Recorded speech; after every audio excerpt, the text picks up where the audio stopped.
चौहान आपका अपने YouTube channel में स्वागत करता हूं। आज का हमारा टॉपिक है ओपन डाइस। ओपन डाइस मतलब खुला हुआ पासा। ठीक है, इस खुले हुए पासे को करने से पहले आप मेरा पहला वीडियो देख लेना जो मैंने सिंपल डाइस को बनाया था, या क्लोज्ड डाइस जिसे हम बंद पासा बोलते हैं उस पे बनाया था, है ना। आज हमारा टॉपिक है दोस्तों ओपन डाइस। ओपन डाइस मतलब खुला हुआ पासा, मतलब वह पासा जिसमें 6 की 6 सतह आपको नजर आएगी।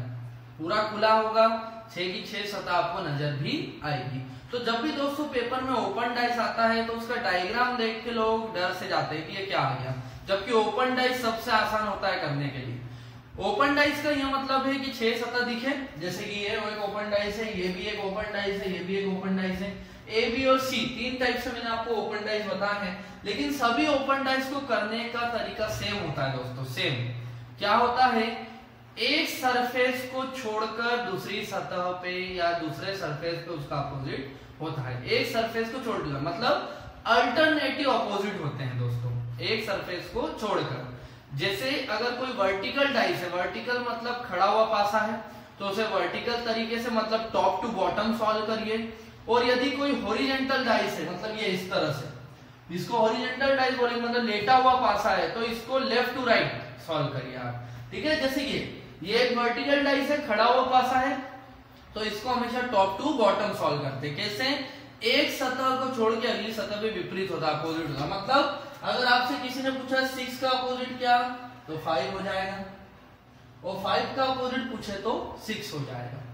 4 का अपोजिट पूछे तो 3 हो जाएगा, और 3 का अपोजिट पूछे तो 4 हो जाएगा। सिंपल।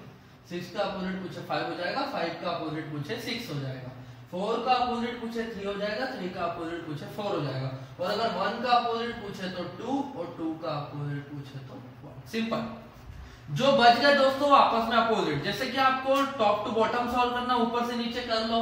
6 का अपोजिट 5, 5 का 6, 4 का अपोजिट 3, 3 का 4, और फिर जो बच गए वो आपस में अपोजिट, मतलब 1 का अपोजिट 2 और 2 का अपोजिट 1। जैसे आपको हॉरिजॉन्टल डाइस पे सॉल्व करना, सेम काम करिए। इसको ये हॉरिजॉन्टल लेटा हुआ है तो इसको लेफ्ट टू राइट सॉल्व करने, मतलब 1 का अपोजिट पूछे तो 4, और 4 का अपोजिट पूछे तो 1।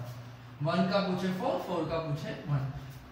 6 का अपोजिट पूछे 3, 3 का अपोजिट पूछे 6, 6 का अपोजिट पूछे तो 3, 3 का अपोजिट पूछे तो 6, और जो बच गया वो अपोजिट, मतलब कि 5 का अपोजिट हो जाएगा 2, और 2 का अपोजिट हो जाएगा 5। सिंपल, बहुत ही सिंपल।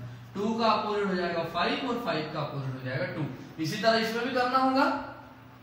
1 का अपोजिट 4, 4 का अपोजिट 1, 5 का अपोजिट 2, 2 का अपोजिट 5, और जो बच गए वो आपस में अपोजिट, मतलब 6 का अपोजिट 3 और 3 का अपोजिट 6। अब इसी सी नंबर के डायग्राम को आप देखिए, इसका क्वेश्चन और किस तरह से आ सकता है। तो आ सकता है, जैसे ये डाइस पे ध्यान देना, चित्र में एक खुला हुआ पासा आपको दिया हुआ है, चित्र में एक खुला हुआ पासा आपको दिया हुआ है, तो विकल्पों के अनुसार मतलब ऑप्शनों के हिसाब से कौन सा डाइस इस खुले हुए पासे से बन सकता है, मतलब विच डाइस कैन बी फॉर्म्ड, कौन सा डाइस इससे फॉर्म किया जा सकता है। ठीक है, तो क्वेश्चन इस तरह में पूछा जा सकता है कि चित्र में खुला हुआ पासा दिया गया है, तो ऑप्शन के हिसाब से कौन सा बंद पासा बन सकता है। इन 4 ऑप्शन दे देगा, इनमें से कौन सा बंद पासा बन सकता है। तो दोस्तों एक बात बस ध्यान रखना आपको, 2 नियम है। पहला नियम तो मैं बता ही चुका हूं कि एक सतह को छोड़कर अगली सतह पे विपरीत होता है, या आप अपने शब्दों में ये बोल सकते हैं कि एक ब्रैकेट को छोड़कर अगले ब्रैकेट पे अपोजिट होता है। एक ब्रैकेट को छोड़ के क्या होगा, अगले ब्रैकेट पे अपोजिट होगा।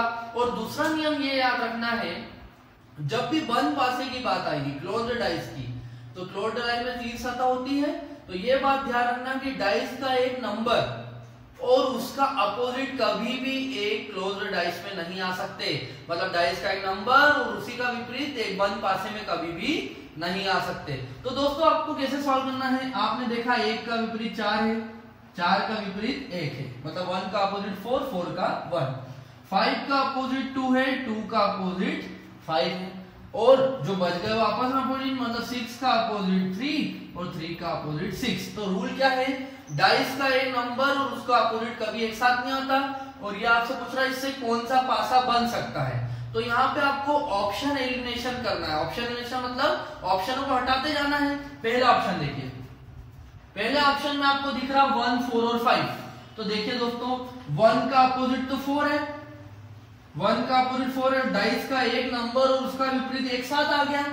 तो डाइस का एक नंबर और उसका विपरीत कभी एक साथ नहीं आ सकते। तो पहला ऑप्शन तो गया, ये नहीं बन सकता, ये पासा नहीं बन सकता। दूसरे पे आ जाओ, 5 का अपोजिट 2 है और 5 और 2 एक ही डाइस में दिख रहे हैं, मतलब ये पासा बन सकता क्या? नहीं, ये डाइस भी नहीं बन सकता।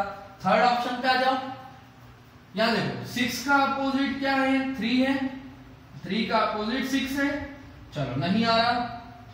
1 का अपोजिट 4 है, वो भी नहीं आ रहा। और 5 का अपोजिट 2 है, वो भी नहीं आ रहा। मतलब कौन सा पासा बन सकता है? सिंपल ऑप्शन नंबर सी, यही आंसर है, ये पासा बन सकता है। क्योंकि देखो आपने देखा 6 का अपोजिट 3, वो भी नहीं आ रहा, 1 का अपोजिट 4, वो भी नहीं आ रहा, और 5 का अपोजिट 2, वो भी नहीं आ रहा। तो यही आंसर है, यही पासा बन सकता है। क्योंकि सिंपल से दो नियम है, एक ब्रैकेट को छोड़ के अगले ब्रैकेट पे अपोजिट और डाइस का एक नंबर और उसका विपरीत कभी साथ में नहीं आते। तो ये आंसर हो गया। क्योंकि अगर आप डी ऑप्शन पे जाओगे तो देखो 3 का अपोजिट क्या है? 6, और 3 और 6 एक साथ नजर आ रहे हैं, मतलब ये भी आंसर क्या होगा? रॉन्ग होगा। तो मतलब आपका आंसर है ऑप्शन नंबर 3। तो इस दो तरह से ओपन डाइस के क्वेश्चन पूछते हैं। और एक और तरीका होता है, वो आपसे ये बोल देगा कि फ्रंट सरफेस पे या ऊपरी सतह पे 6 है तो निचली सतह पे क्या होगा? तो इसका मतलब भी वो आपसे अपोजिट ही पूछ रहा है। कोई सा भी डायग्राम दे, आपको तो बस दो रूल याद रखना है। या वो ऐसा बोल सकता है कि एक डाइस दिया हुआ है, इसको फोल्ड करने पर कौन सा डाइस बन सकता है? तो बस सिंपल इसको इस तरह से ही पूछ सकता है कि फोल्ड करने पे क्या बन सकता है। तो भी आपका नियम मत छोड़ना, रूल मत छोड़ना कि डाइस का एक नंबर और उसका अपोजिट कभी भी एक पासे में नहीं आ सकता। जैसे कि 3 ऑप्शन हट गए, क्यों? क्योंकि इसमें नंबर और अपोजिट एक साथ थे।